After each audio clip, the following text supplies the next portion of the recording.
Assalamualaikum warahmatullahi wabarakatuh. Perkenalkan, nama saya Sastiawati Putri. Saya dari kelas R2A dengan nomor NPM 202121500450. Di sini saya akan menjelaskan tentang tema yang pertama ada pengertian profesi guru, yaitu orang yang memiliki latar belakang pendidikan keguruan yang memadai. Keahlian guru dalam melaksanakan tugas-tugas kependidikan diperoleh setelah menempuh pendidikan keguruan tertentu, dan kemampuan tersebut tidak dimiliki oleh warga masyarakat pada umumnya yang tidak pernah mengikuti pendidikan keguruan. Ada beberapa peran yang dapat dilakukan guru sebagai tenaga pendidik. Yang pertama ada sebagai pekerja profesional dengan fungsi mengajar, membimbing, dan melatih.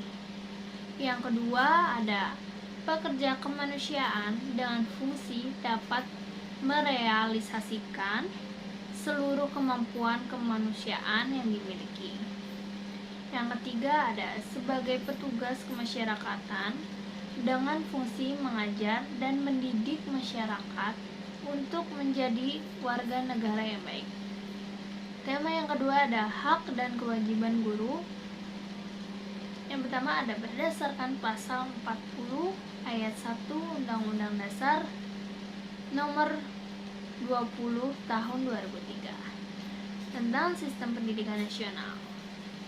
Penghasilan dan jasmani kesejahteraan sosial yang pantas dan memadai, penghargaan sesuai dengan petugas dan prestasi pekerja, pembinaan karir sesuai dengan tuntutan pengembangan kualitas, perlindungan hukum dalam melaksanakan tugas dan hak atas hasil kekayaan intelektual, kesempatan untuk menggunakan sarana, prasarana, dan fasilitas pendidikan untuk menunjang kelancaran pelaksanaan tugas. Kewajiban guru berdasarkan pasal 40 ayat 2 Undang-Undang nomor 20 tahun 2003 tentang sistem pendidikan nasional. Kewajiban guru menciptakan suasana pendidikan yang bermakna, menyenangkan, kreatif, dinamis, dan dialogis, mempunyai komitmen secara profesional untuk meningkatkan mutu pendidikan, memberi teladan dan menjaga nama baik lembaga profesi dan kedudukan sesuai dengan kepercayaan yang diberikan kepadanya. Tema yang ketiga ada 4 kompetensi guru. Dalam Undang-Undang Republik Indonesia nomor 14 tahun 2005 pasal 8, kompetensi guru meliputi kompetensi pedagogik, kompetensi kepribadian, kompetensi sosial, dan kompetensi profesional yang akan didapatkan jika mengikuti pendidikan profesi. Yang pertama ada kompetensi pedagogi, yaitu kemampuan seorang guru dalam memahami peserta didik, perencanaan, dan pelaksanaan pembelajaran, pengembangan peserta didik, dan evaluasi hasil belajar peserta didik untuk mengaktualisasi potensi yang mereka miliki. Kompetensi pedagogi dibagi menjadi beberapa bagian. Nah, yang pertama dapat memahami peserta didik dengan lebih mendalam. Dalam hal ini, seorang guru harus memahami peserta didik dengan cara memanfaatkan prinsip-prinsip kepribadian, perkembangan kognitif, dan mengidentifikasi bekal untuk mengajar peserta didik. Melaksanakan rancangan pembelajaran, guru harus memahami landasan pendidikan untuk kepentingan pembelajaran, seperti menerapkan teori belajar dan pembelajaran, memahami landasan pendidikan, menentukan strategi pembelajaran didasarkan dari karakteristik peserta didik, materi ajar, kompetensi yang ingin dicapai, serta menyusun rancangan pembelajaran. Melaksanakan pembelajaran. Seorang guru harus dapat menata latar pembelajaran serta melaksanakan pembelajaran secara kondusif. Merancang dan mengevaluasi pembelajaran. Guru harus mampu merancang dan mengevaluasi proses dan hasil belajar peserta didik secara berkeseimbangan. Dengan menggunakan metode melakukan analisis evaluasi proses dan hasil belajar agar dapat menentukan tingkat ketuntasan belajar peserta didik, serta memanfaatkan hasil penilaian untuk memperbaiki program pembelajaran. Mengembangkan peserta didik sebagai aktualisasi berbagai potensi peserta didik. Seorang guru mampu memberikan fasilitas untuk peserta didik agar dapat mengembangkan potensi akademik dan non-akademik yang mereka miliki. Yang kedua ada kompetensi kepribadian. Kompetensi kepribadian yaitu kemampuan personal yang dapat mencerminkan kepribadian seseorang yang dewasa, arif dan berwibawa, mantap, stabil, berakhlak mulia, serta dapat menjadi teladan yang baik bagi peserta didik. Kompetensi kepribadian ada beberapa bagian. Kepribadian yang stabil dan mantap, seorang guru harus bertindak sesuai dengan norma-norma sosial yang berlaku di masyarakat. Bangga menjadi seorang guru serta konsisten dalam bertindak sesuai dengan norma yang berlaku.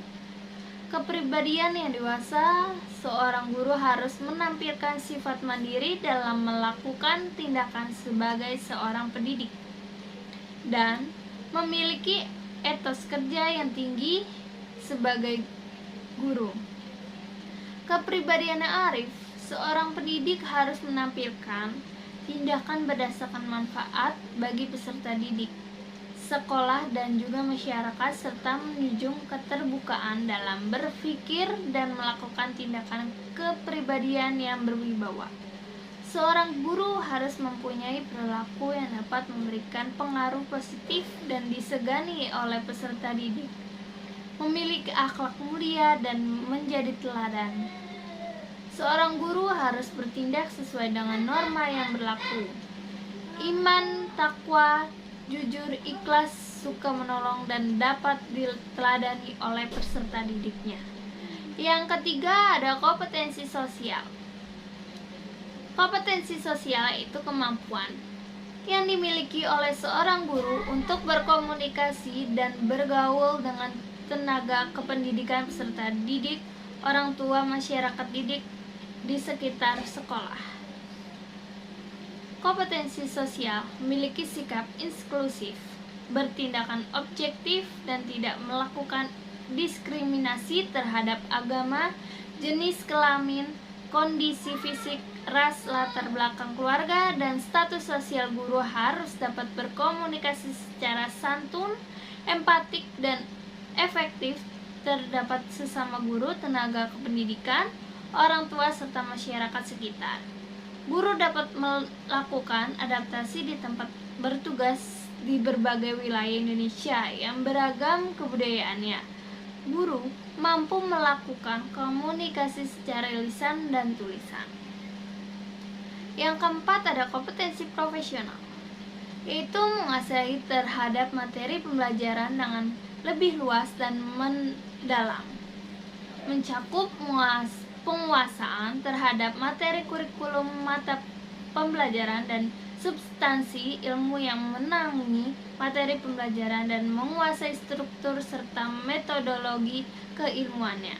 Kompetensi profesional yaitu menguasai terhadap materi, konsep, struktur, dan pola pikir keilmuan yang dapat mendukung pembelajaran yang dikuasai.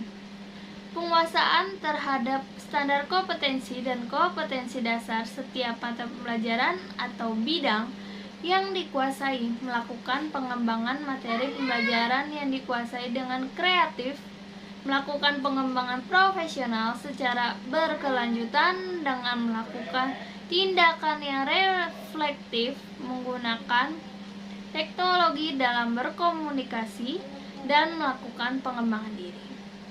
Tema yang keempat adalah langkah-langkah langkah atau tahapan-tahapan pengajuan jenjang kepangkatan guru. Itu berdasarkan peraturan perundang-undangan pegawai negeri sipil. Jabatan fungsional guru hanya bisa diberikan kepada guru yang berstatus PNS. Jenjang jabatan fungsional guru dari yang terendah hingga yang tertinggi, yaitu yang pertama ada guru pertama, yang secara kepangkatan masuk ke dalam pangkat penata muda di golongan 3A. Selain itu juga bisa naik jabatan lagi ke pangkat penata muda tingkat 1 dengan golongan 3B.